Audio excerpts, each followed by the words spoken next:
Hey there, ladies and gentlemen, it's me, Dr. Donna. Welcome to week 45 of 9.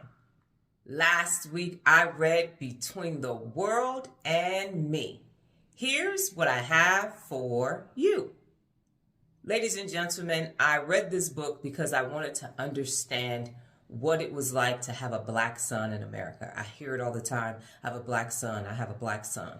I also hear it from black men. I'm a black man in America. I'm a black man in America. You don't understand. So I came into this with an open mind, seeking first to understand, then to be understood. And what I walked away from is I still don't understand and I still don't get it. Now, I do understand racism, and the book talks about racism is something created by white people. White is created by Caucasian people, and the whole concept is that white people invented racism so that they could then have races, and then they could be better than black people. And it also talked about slavery and how your body doesn't belong to you, and at any given moment, because of racism, your body can be taken from you through police brutality or whatever other method that white people deem necessary to make you feel inferior. I knew all of this already. I'm still a little confused as to why is it different for black men. I know the incarceration rates and I know all of that. So it didn't really, for me, help me understand this letter that this black man wrote to his 15-year-old black son. It also didn't leave me with a call to action. At the end of the book, he said it's up to them to stop doing this. Well, that's personal accountability. It's always up to an individual person to do the right thing. So here is what I will take away from the book. Your body is your body, and you also have the right to make sure to protect your body. And in the event that your body is violated, you have the right to then seek legal action against those violators. And if the judicial system doesn't do its part, then you still have the right to hold those people accountable. One thing about judges is that most of them are elected. If you don't like the system that you are in, you have the option to get out of that system. Unlike when we were in slavery, we have the right to live and move to places where we feel safe. Now, I grew up in the hood. I'm from Glendale between 12th and 14th. Cross streets, big streets are Linwood and Woodrow Wilson. And growing up in that environment during Young Boys Incorporated, having a crackhead mother in my household later in life, I understand living in the hood and having to defend yourself from the people in the hood. I understand the education system, and I also understand being a black person in America. But my choice was to go and do something about it. So I have a bachelor's degree in public law and government. I have a master's degree in criminal justice, and I even was a military police officer in the Army. Because in order for you to defend against the system, in order for you to dismantle a system, you have to understand how that system works. And so here is my 2 cents worth in all of this. There aren't enough black police officers. There aren't enough black judges. There aren't enough black people in power. Now, why is that occurring? Well, in my opinion, the reason why that is not occurring, it's not redlining, and it's not, oh, you can't do it. I grew up in Detroit, and we had a black chief of police, we had a black mayor, we had a black superintendent of black schools, and it was a black city while I was there. And everybody that was running things was actually black. So Detroiters found a way to do it. Black Wall Street existed. And now people will come along and say, well, it got dismantled. And I'm saying, how was that possible? And people will say it was the laws. And I am saying that you have to do your due diligence to change the laws. And marching in the street only gets you so far. You have to go and take command and control of the situation. I was a commissioned officer in the military, and it was some of the hardest 5.5 years of my life. And I was the only black woman in the room often, and that's uncomfortable and that's painful. And I had to take a lot. They call it the Jackie Robinson situation. And so you have to be the one willing to get spit on. You have to be the one willing to fight for promotions.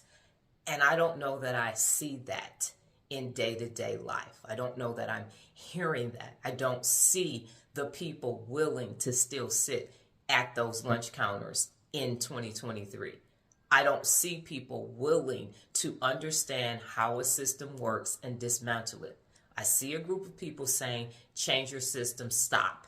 And I don't see people changing the system and stop. And if you're going to watch this whole video and go down in the comments, first, I'd like for you to go to my LinkedIn page and see what I've done. And then secondly, I'd like for you to ask yourself, have you done your part before you tell me what I haven't done?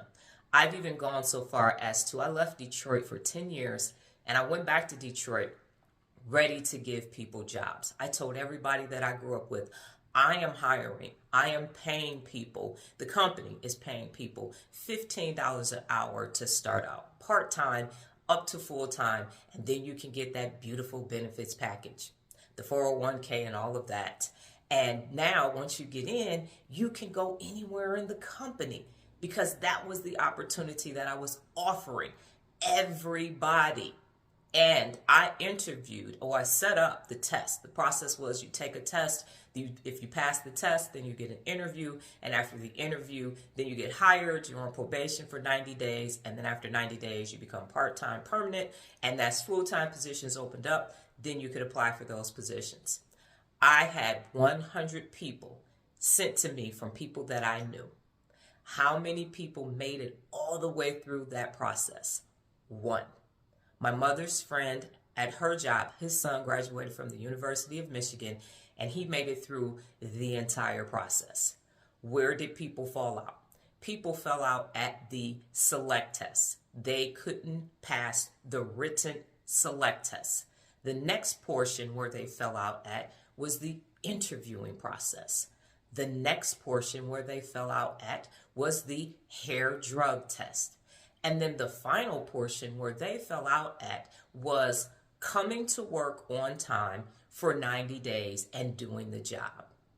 Now, my question to you is, where is slavery at in that process? Where is the white man in that process? Because they were going to work for me. And last time I checked, I'm a black woman in America. So I say that to you to say, before you make a comment to me about what have I done, I have worked with the Urban Chamber here in Las Vegas to empower business owners to get contracts to do business in 4 different continents and to start businesses that were fully functioning, up and running. I have done my part. I have built parks in urban environments. I have done Susan G. Komen races when I was little. I used to do the March of Dimes and everything else. And my daughter and I are always donating. I never took a Martin Luther King Day off because the process was a day on, not a day off, and I volunteered. I'm still doing my part here in Las Vegas. So I'm asking you, what are you doing to change the system that is stacked against you? What are you doing to make a difference for the next generation coming behind you? So I always say, fix you first. Fix you first. We have a saying in Al-Anon, if you spot it, you got it. So if you spot a problem, that means you got a problem and you have to do something about it. Keep your side of the street clean first. Am I saying that the racism system doesn't exist in the world? Absolutely not. But what I am saying is it's an opportunity for you to stretch yourself to dismantle the system, to change the system, to understand how that system works, and then to do something about it so that system cannot progress forward. And until you've done those things, then you can't really say, well, this is wrong. They should change this. They should change this. The question is, what have you done to change it? What have you done to dismantle this system? And I mean, if you've not sat in a room and been uncomfortable and done more than yelling and saying y'all need to do something, if you don't even understand how it works, how can you tell somebody that it's broken? That is my challenge to everybody. go ahead and read this book and then see what your perspective is. And in addition to reading that book, I would like to tell you to get a strategy to dismantle anything that is stopping you from becoming your best. Set up your own system. Have your own infrastructure so that if the system doesn't work for you, you can enter into your own system or use a system that does work for you. Just because you're born in America doesn't mean you have to stay and live in America. Does that make sense? You got to go where it's going to work out best for you. That's it. Last week's New Beginning, in addition to saying the principles of real leadership and based upon the theories of real leadership from the previous week, I started incorporating that into all of my posts and explaining the principles of real leadership and how you can implement them into everyday life. It was a great addition to my existing New Beginning. This week's book, The 4 Factors of Trust. Well, that's my time, ladies and gentlemen. But before I get out of here, just remember the power of 9. New beginnings expand your mind. Adios.